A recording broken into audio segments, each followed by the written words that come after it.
ಅಪ್ಪನ ಸ್ಟೋರಿ ಇದು.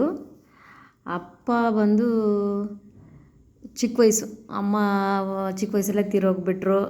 ಮತ್ತು ಚಿಕ್ಕ ತಂಗಿ, ಬೇರೆ ಇಬ್ಬರು ತಂಗಿರು. ಏನು ಮಾಡೋದು ಅಂತೇಳ್ಬಿಟ್ಟು ಮೊದಲನೇ ತಂಗಿನ ಅವ್ರ ತವ್ರ ಮನೆಯವ್ರು ಕರ್ಕೊಂಡು ಹೋಗ್ಬಿಟ್ರಂತೆ. ಅವರೇ ಸಾಕ್ಕೊಂಡ್ರಂತೆ. ನಮ್ಮಪ್ಪ ಒಬ್ಬರೇ ಇನ್ನೊಂದು ಚಿಕ್ಕ ಮಗು. ಅವ್ರನ್ನಿಬ್ಬರು ನಮ್ಮ ತಾತ ಮನೇಲಿ ಬಿಟ್ಬಿಟ್ಟು ಹೋಗೋದು, ಕೆಲಸ ಮಾಡ್ಕೊಂಡು ಬರೋದು, ಹಿಂಗೆ ಮಾಡೋರು. ಮನೇಲಿರೋರು ಬೇರೆಯವ್ರು ಯಾವ ರೀತಿ ನೋಡ್ಕೊತಾರಂತೆ ನಿಮಗೆ ಗೊತ್ತಲ್ವ. ನಮ್ಮ ತಾತ ಜೊತೆ ಹುಟ್ಟಿರೋರು ಮೂರು ಜನ. ಮೂರು ಜನ ಅಂದರೆ ನಮ್ಮ ತಾತ ಮಧ್ಯದವರು. ಅವ್ರಿಗೆ ಒಂದು ಹೆಣ್ಣು, ಒಂದು ಗಂಡು ಮಗು. ನಮ್ಮ ತಾತಗೆ 3 ಜನ. ಅವ್ರಿಗಿಂತ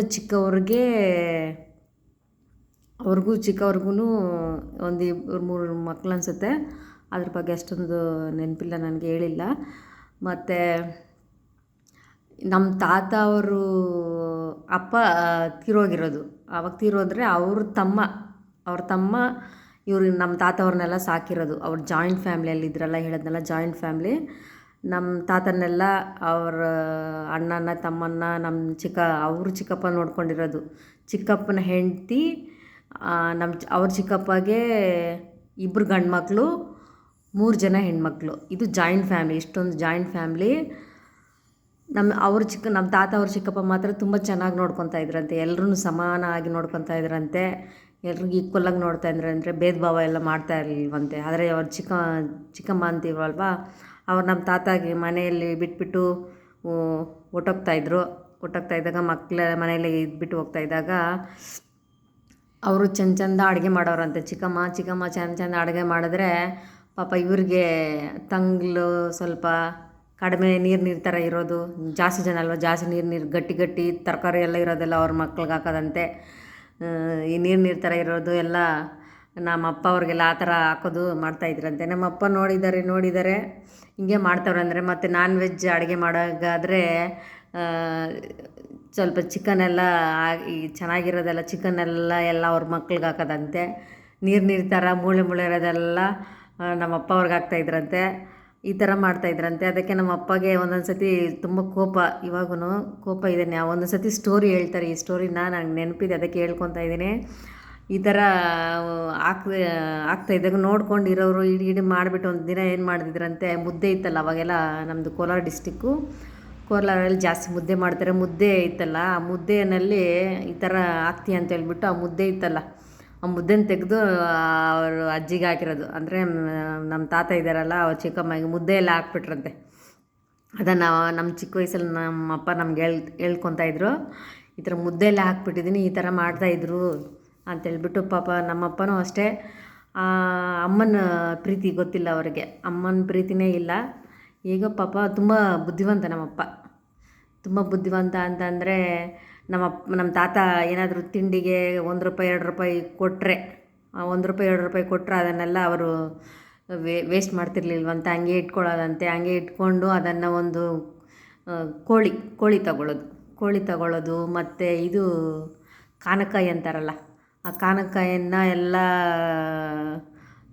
ಇದು ಮಾಡೋದು, ತಗೊಬಂದು ಇಟ್ಕೊಂಡು ಅದನ್ನು ಬೀಜ ಬಿಡಿಸ್ತಾರೆ. ಈಗ ಹಳ್ಳಿ ಸೈಡೆಲ್ಲ ತುಂಬ ಮಾಡ್ತಾರೆ. ಆ ಬೀಜ ಎಲ್ಲ ಬಿಡಿಸ್ಬಿಟ್ಟು ಅದನ್ನೆಲ್ಲ ಕೂಡಿಟ್ಕೊಂಡು ಮಾರಿದ್ರೆ ಒಂದು ಶೇರ್ ಬಂದು ₹20, ₹10 ಅಂತ ಎಲ್ಲ ತಗೊತಾರೆ. ಆ ಥರ ಎಲ್ಲ ಮಾಡಿಬಿಟ್ಟು ಹಣನ ಕೂಡಿಕ್ತಾಯಿದ್ರಂತೆ.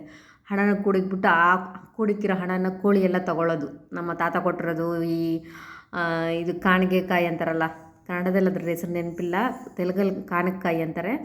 ಅದನ್ನೆಲ್ಲ ಮಾರಿಬಿಟ್ಟು ಆ ಹಣನ ಕೋಳಿ ತಗೊಂಡು ಅದನ್ನು ಮೇಯಿಸಿದ್ರೆ ನಮ್ಮ ಅಪ್ಪನ ಕೈಯಲ್ಲಿ ತುಂಬ ಒಳ್ಳೆ ಕೈ ಅನಿಸುತ್ತೆ. ಒಂದು ತಗೊಂಡ್ರೆ ಜಾಸ್ತಿ ಆಗಿಬಿಡೋದು, ಆ ಥರ ಜಾಸ್ತಿ ಆಗೋದು. ಅದರಿಂದ ಡಬಲ್ ತ್ರಿಬಲ್ ಆಗೋದಂತೆ. ಆ ಥರ ಕೈಗುಣ, ನಮ್ಮ ಅಪ್ಪನ ಕೈಗುಣ ತುಂಬ ಚೆನ್ನಾಗಿದೆ. ಆದ್ದರಿಂದ ಕೋಳಿಗಳು ಜಾಸ್ತಿ ಆಗೋದು. ಆ ದುಡ್ಡನ್ನ ತಗೊಂಡು ಹೋಗಿ ಹಿಂಗೆ ₹10, ₹20 ಮಾಡೋದು, ₹20, ₹30 ಈ ಥರ. ಅವಾಗೆ ತುಂಬ ಹಣದ ಸೇವಿಂಗ್, ಆ ಥರ ಸೇವಿಂಗ್ ಮಾಡೋರಂತೆ.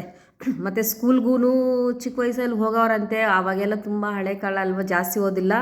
ಹಂಗೂ ನಮ್ಮ ಅಪ್ಪನ 7th ಸ್ಟ್ಯಾಂಡರ್ಡ್ ಓದಿಸಿದ್ದಾರೆ. 7th ಸ್ಟ್ಯಾಂಡರ್ಡ್ 7ನೇ ತರಗತಿ ಓದೋದ್ರಂತೆ.